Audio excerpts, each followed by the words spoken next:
Hey guys, today we're gonna be making ricotta cheese, or some people like to call it ricotta. The Italian way is ricotta though. To make ricotta cheese, you're gonna need a gallon of whole milk. Try not to get it ultra pasteurized because you won't get as much cheese from that. You're also gonna need a cup of half and half or heavy cream.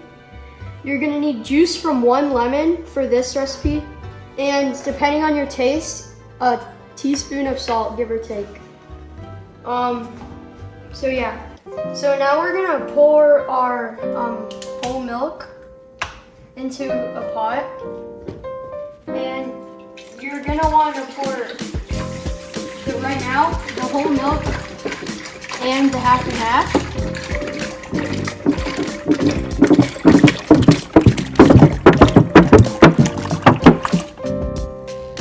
And then pour in your cup of half and half.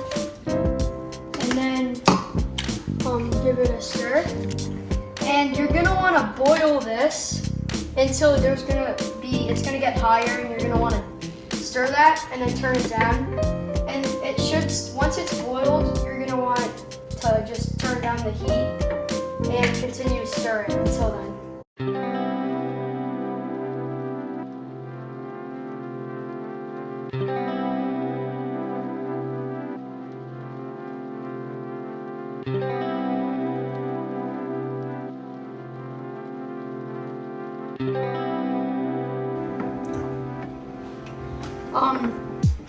I can actually hear my milk like bubbling now, and there's starting to be like a shiny coating at the top.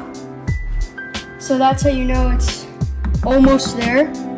I've been testing with my finger to see the temperature, so yeah, we're almost there.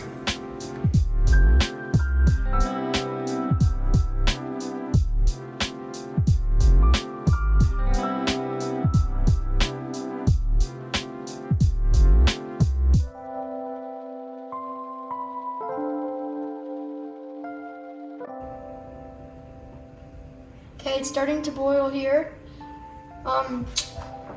You can tell I don't know if you can see it, but it was down here, it's rising, and this is when you want to turn it down a little. You can see there's a bunch of froth.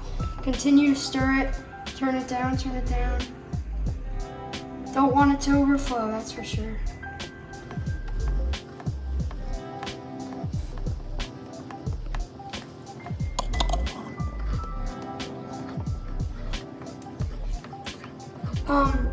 In this step, once it goes back down a little bit, you're gonna want to start adding your lemon juice.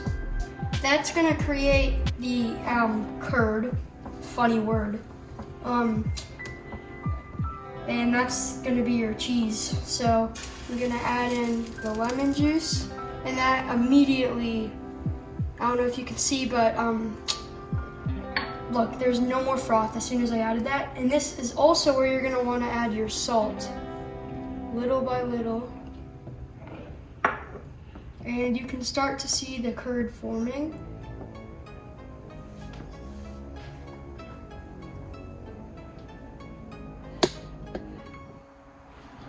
There's your little cheese curds.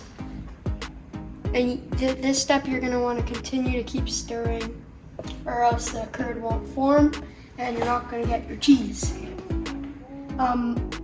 My mom, so this is her favorite cheese, and so I'm gonna surprise her with this. She really likes fresh ricotta cheese, so when we go out to dinner to Italian restaurants, she always gets that. So I think that I've made it for her before and she likes it. So I've changed the recipe a few times with her advice. So one time I used too much lemon juice, one time I didn't use enough salt, and then the last few times it was perfect. So this is the recipe that she says is perfect, so I think it's good. So you're gonna wanna raise your temperature a little, in between high and low, so medium.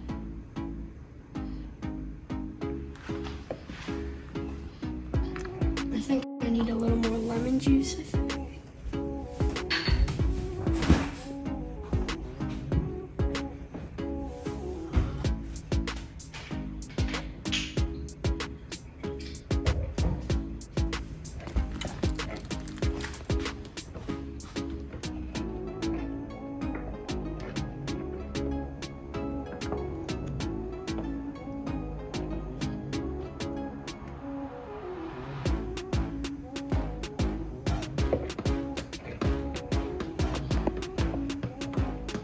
What is it you're looking for here? So once you're gonna want to see a distinct separation. Oh, perfect. The entire top is old cheese in the way. It should be like a see-through yellowish, whitish, almost neon green color. Not green. If it's green, you have a problem. But yeah. So. You think that's because you added the extra lemon juice? Yeah. So I actually used the juice from 2 lemons. So yeah, double if you put the amount from 1 lemon. I did that because I like to do, if it's easier and it's better if you do it in 2 steps. So you do the juice from 1 lemon first and then the second lemon. And if you do it all at once, it's too hard to tell when it's done because everything just does it at once.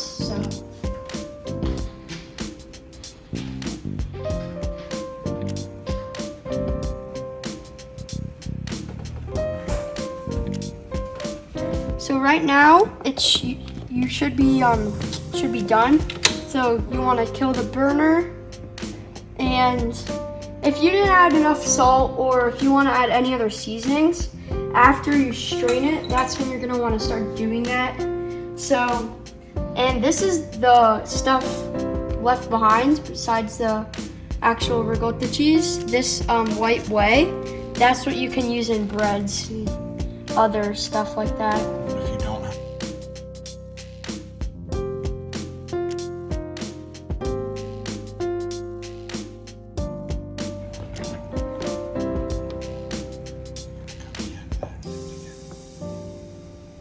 So this is the stuff, the whey that you can use to make great bread. Without the whey, there is no possible way to make great bread.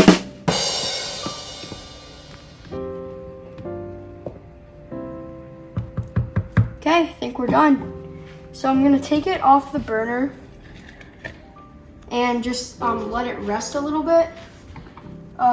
This is a pretty big batch, so I think I'm gonna have to start straining it. So then you're gonna take the double-lined cheesecloth here with the fine mesh strainer over a bowl, and I'm going to take it and I'm gonna take the fine mesh strainer with the double-lined cheesecloth. I'm going to take the cheese. I have a ladle. I'm gonna start to ladle it over the cheesecloth. So just start scooping. Try not to drip it all over. And try to do this step pretty fast because it'll get overcooked and not taste as good. But it'll still taste good, it'll just be like rubbery, so yeah.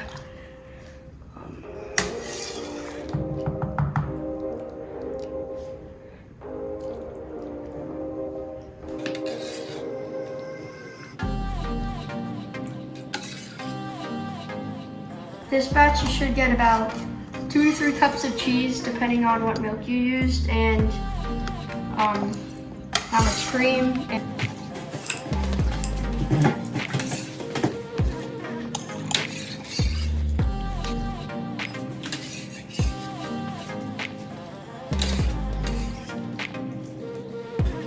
If you have ladled out most of your cheese, you can take a separate bowl and start to put the ricotta in there. So you're gonna want to take it, but surrounded, And then just start to do this with it. Get all the excess liquid out. And then pour it out of here, out of the cheesecloth. Because the cheesecloth, like, held some of the water, see? So it's still dripping. And then once it's done, then I can put it in. The thing about ricotta cheese is you can have it for breakfast, lunch, dinner. You can have it in pasta as lasagna. You can have it as like a dessert. I like to have it with some honey and a little bit of chocolate chips sometimes. But my favorite way to use it is with a little bit of basil, salt, pepper, and olive oil. It's perfect. You can really taste the flavor of the cheese. So I will prepare that right now. I have some grape tomatoes cut in half, basil leaves, fresh from our garden, extra virgin olive oil, fresh black pepper, and some kosher salt. So I'm gonna sprinkle kosher salt all over, salt to taste. Then I'm going to put the pepper, and then I'm gonna do a few cloves of olive oil.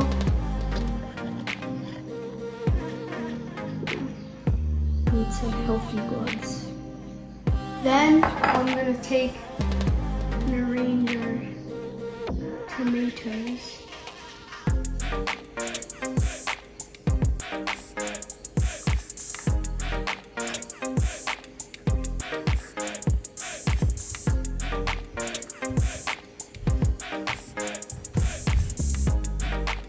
And I'm gonna take each leaf and just split it in half and just throw it around. Now this also reminds me of the Italian flag. It's red, white, and green. And then that's it. Get almost everything. Okay, I got everything on there.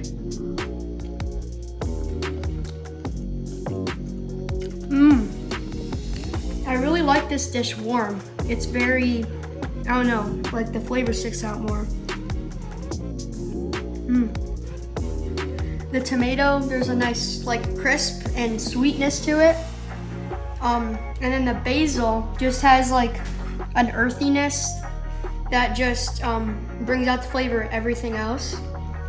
And the olive oil, there's just a different like taste from everything else that it's nice. Thanks for watching Making Ricotta Cheese with Gio. I'll probably be making more videos on how to cook. See you next time.